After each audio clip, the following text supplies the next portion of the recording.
Saudamos a todos com a paz do Senhor Jesus. Estamos aqui mais uma vez para mais um episódio, o chamado do servo. A palavra de Deus, ela é rica nesse assunto, nesse tema, porque todos os personagens bíblicos que Deus chamou, deu uma experiência, são muitos, estão registrados aqui na palavra, e nós estamos aprendendo e estudando a característica do chamado de Deus em cada um deles. Hoje, especificamente, vamos falar de um dos profetas no Velho Testamento, chamado dos profetas menores. Né? Entre eles estava a figura de Amós. Esse Amós, ele também foi chamado por Deus. Nós vamos ler um texto da palavra e discorrer um pouco sobre esse assunto aqui, que é também riquíssimo e maravilhoso para o entendimento de todos. Antes, porém, gostaríamos de cumprimentar todos os companheiros que estão aqui à mesa. Né? Paz do Senhor. Paz do Senhor. A paz do Senhor. Amém.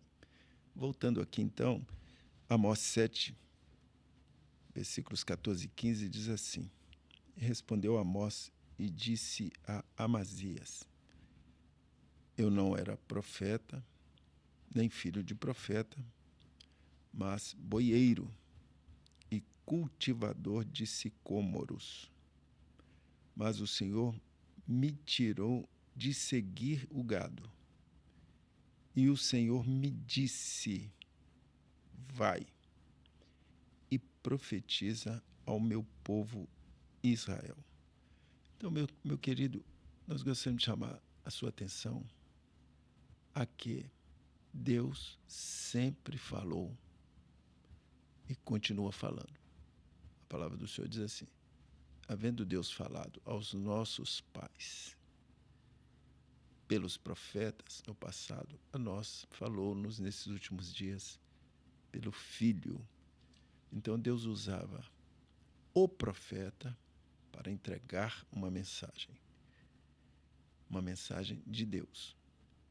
Mas Deus chamava também e falava com as pessoas, e falou com Amós diretamente, porque para Amós falar, ele precisava de ter ouvido. E quem era Amós? Ele não tinha tradição, a sua família, ele não era filho de profeta. Né? Então, ele também não tinha nenhuma tradição de família importante em Judá. E o pior, ele foi chamado para profetizar em Israel, onde ele não era aceito de jeito nenhum. E não tendo tradição de profeta, não tendo nenhuma bagagem financeira, né, nem religiosa, ele era completamente ignorado. Então Deus, ele vai chamar o homem que ele quer e vai constituí-lo sobre os seus negócios do reino de Deus. E Amós, ele foi chamado, obedeceu, mesmo sendo rejeitado, mas ele cumpriu o propósito que Deus tinha para a vida dele. Então, assim é a nossa vida espiritualmente falando. Deus nos chama para um propósito, para um projeto. Né? E quando nós cumprimos o propósito de Deus, Ele nos recompensa abençoando a nossa vida. E foi assim a experiência de Amós. E nós vamos então, junto com os companheiros aqui à mesa, entender melhor quem era Amós, né? No seu contexto histórico, profético, doutrinário. Né? Há sempre ensinamentos que podem enriquecer a nossa fé no conhecimento desses personagens, de como Deus tratava com cada um deles. A história de Amós, como o pastor Kleber bem mencionou aqui, ela traz algumas peculiaridades, né? Porque ele não tinha tradição de profeta alguma, né?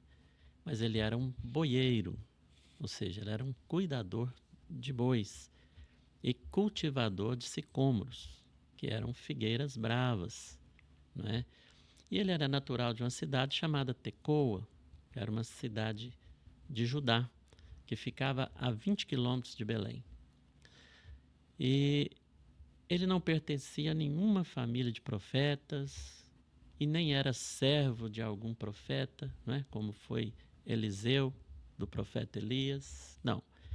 E ele viveu ali 760 anos, né? 760 anos antes de Cristo, e deixou a sua vida tranquila para anunciar a palavra do Senhor durante o reinado de Jeroboão II e durante o reinado do rei Uzias, que era rei de Judá. Ele foi contemporâneo de Isaías e contemporâneo também de Oséias, e profetizou juízos contra nações vizinhas, como Síria, Gaza, Tidom, Edom, Amon, e finalmente contra Judá e Israel, com foco principal em Israel, porque eles haviam quebrado a aliança com Deus e estavam distantes do projeto de Deus. Naqueles dias, Israel havia atingido o máximo de sua prosperidade, mas com isso também veio o aumento da luxúria e da idolatria e, consequentemente, o distanciamento do verdadeiro culto a Deus.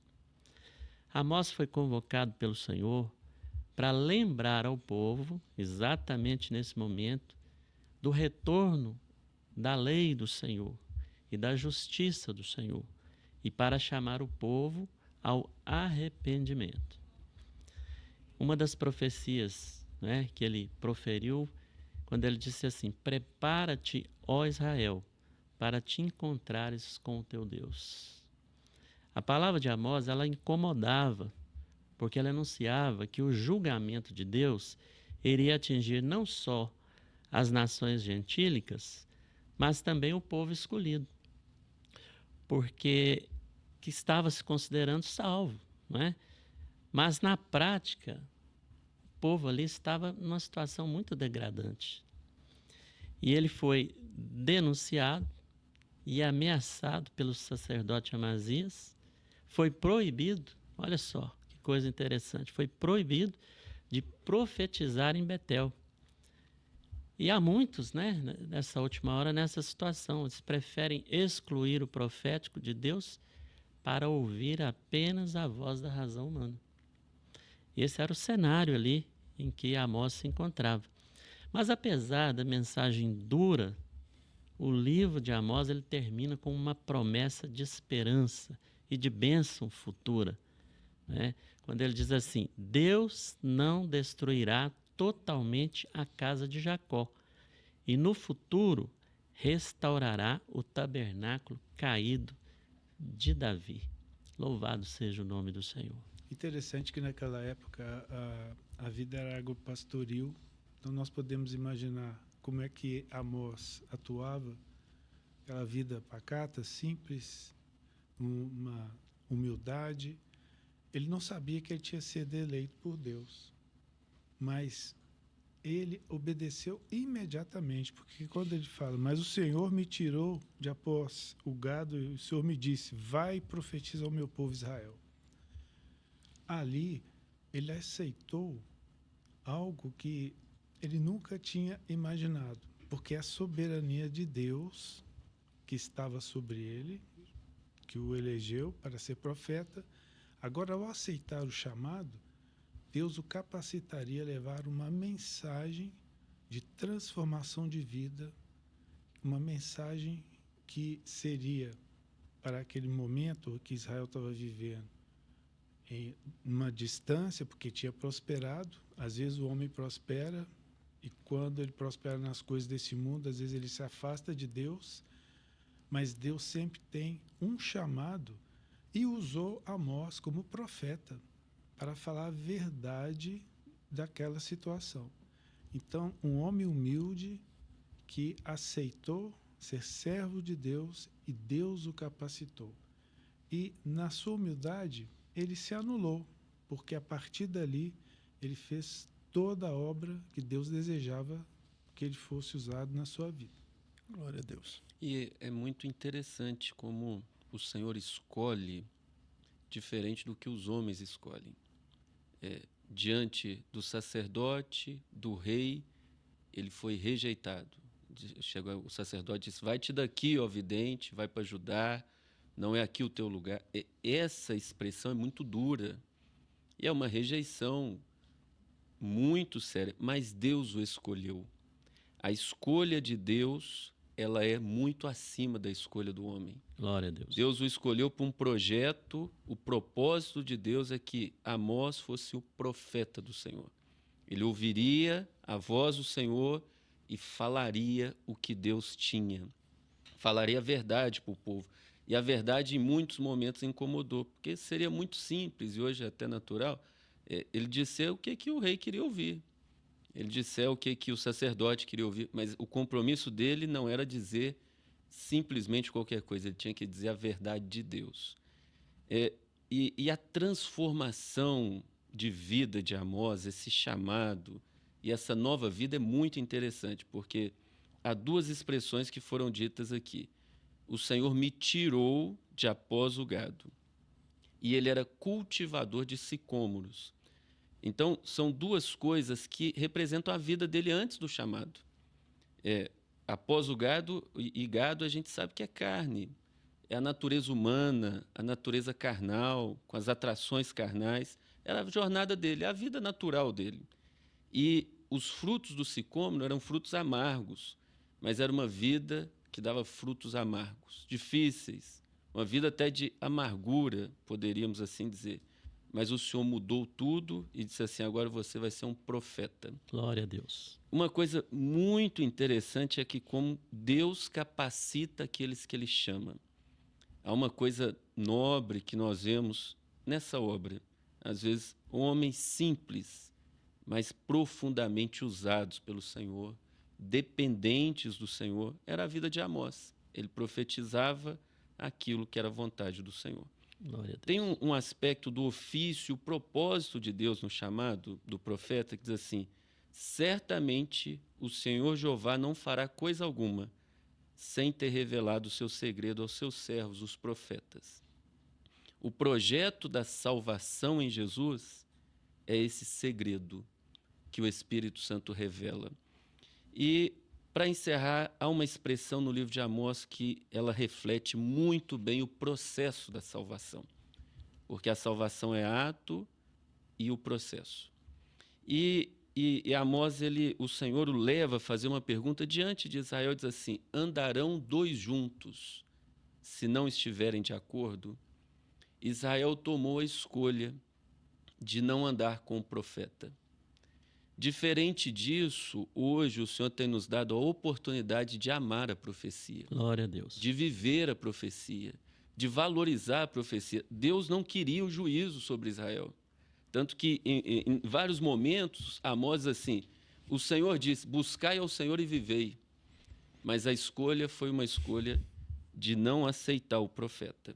Não quiseram andar com a profecia, mas o Senhor tem nos dado hoje a oportunidade de amar a profecia, de viver a profecia, porque o Espírito Santo está sendo derramado e, como o pastor bem disse no início, há um Deus que fala e tudo que nós precisamos é ouvir a voz dele, corrigir aquilo que precisamos corrigir, nos arrependermos, porque ele fala conosco e essa é uma maravilha muito especial. Glória a Deus. Tem muita gente que tem, eu não sei se a palavra correta seria medo, né? Mas, assim, tem medo de se entregar ao Senhor e não dar conta. Mas as coisas são bem mais simples. Há um texto no livro de Cantares de Salomão que a igreja diz assim: leva-me tu e correremos após ti. Então, quando a gente é chamado, você não vai andar com a sua força, mas vai andar com a força que Deus vai te dar. É diferente. Então, o Espírito Santo, hoje a igreja é batizada com o Espírito Santo, ou seja, o Espírito Santo passa a morar no nosso coração e ele que nos dá, que nos capacita a viver a palavra e a andar no caminho, né? E aí, só que a pessoa precisa de decidir se quer ou se não quer. Se ela disser que quer, ela vai ser como a igreja de hoje. Ela tem alegria em servir ao Senhor. Isso não é para nós um peso, pelo contrário. Isso é para nós um motivo de felicidade. E a função do profeta, finalizando aqui, Amós 4,12, em última instância, o último recado que ele deixou para o povo foi esse: olha, portanto, assim te farei, ó Israel, e porque isso te farei, prepara-te, ó Israel, para te encontrares com o teu Deus. Então vai ter um tempo que, querendo ou não, todos nós vamos nos encontrar no tribunal de Cristo. E a palavra diz assim: uns para a vida eterna e outros para a condenação eterna. Agora, o chamado de Deus é para te tirar, para nos tirar da condenação e nos dar a vida eterna, hoje, em tempo de vida. Por isso, é maravilhoso. Se você ouvir a voz de Deus, faça como Amós, né? Mesmo que você se sinta incapaz, é boiero, uma pessoa simples, é uma pessoa de nenhuma escolaridade, de nenhuma posição social. Então, não é isso que Deus está olhando. Deus não olha nada disso, né? Essa que é a beleza da obra. Jesus era carpinteiro, filho de carpinteiro, aliás. Ele era de Nazaré, cidade simples, sem tradição de profeta. Então, Deus não olha como vê o homem. Os valores para Deus são diferentes. E, nesse sentido, ele chama qualquer um o que ele quer. Agora, quando Deus chama, a beleza é fazer como Amós. Deixou o boi, deixou a agricultura, né? O pastor Alonso disse ali, né? Cultivando frutos amargos nessa vida para servir ao Senhor com o coração cheio de esperança da vida eterna, né? Ele estava, então, pronto para se encontrar com o seu Deus. E é tudo isso que Deus quer de cada um de nós, nos preparar para nos encontrarmos com o nosso Salvador. Glória a Deus. Glória a Jesus. Assim, despedimos de todos, né? E aguardamos e solicitamos, aliás, que você continue com a nossa programação, que é 24 horas por dia. Despedimos também dos nossos companheiros aqui à mesa e de você com a paz do Senhor. A paz do Senhor. Paz do Senhor.